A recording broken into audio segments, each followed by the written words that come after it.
Israel Adesanya believes it's time for UFC performance bonuses to see an increase with inflation becoming an issue across the country. The $50,000 bonuses were first introduced in its streamlined form in 2014, though bonuses have been part of the organization dating back to 2006. Fighters can usually bag the extra payout for delivering a highlight reel-worthy finish or competing in a particular event's fight of the night. While it's a nice chunk of change to take home in addition to their base pay, the amount has significantly diminished in value due to the alarming increase in inflation over recent years. Speaking to social media sensation and WWE superstar Logan Paul, Israel Adesanya believes the UFC needs to increase the performance bonuses on a more permanent basis. "My knockouts alone are worth $50,000, Adesanya said on the Impulsive podcast. "Alone, that's knockouts alone. Like my last one bonus.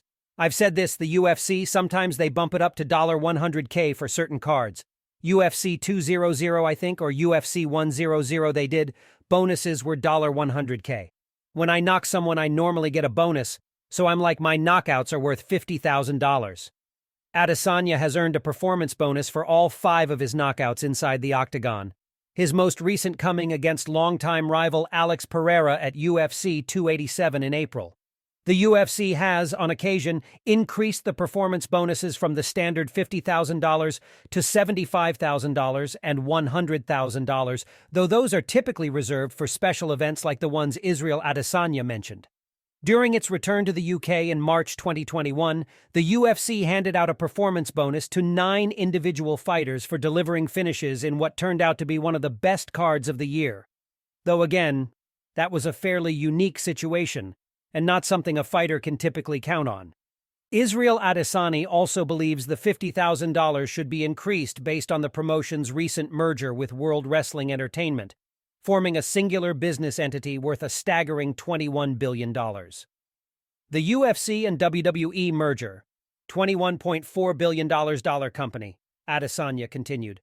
"I'm like, yo, they can go up. It's been a few years, inflation has been going up. The bonus got to go up, that's how I feel. But I've told them this, I've said this publicly, it's nothing crazy." Israel Adesanya's criticism comes shortly after reports revealed that the promotion's revenue share with athletes is embarrassingly low when compared to other major sports organizations, including the MLB, NBA, and NHL, who hover around 50%. The UFC is reportedly sharing a meager 13–15% of its revenue with athletes.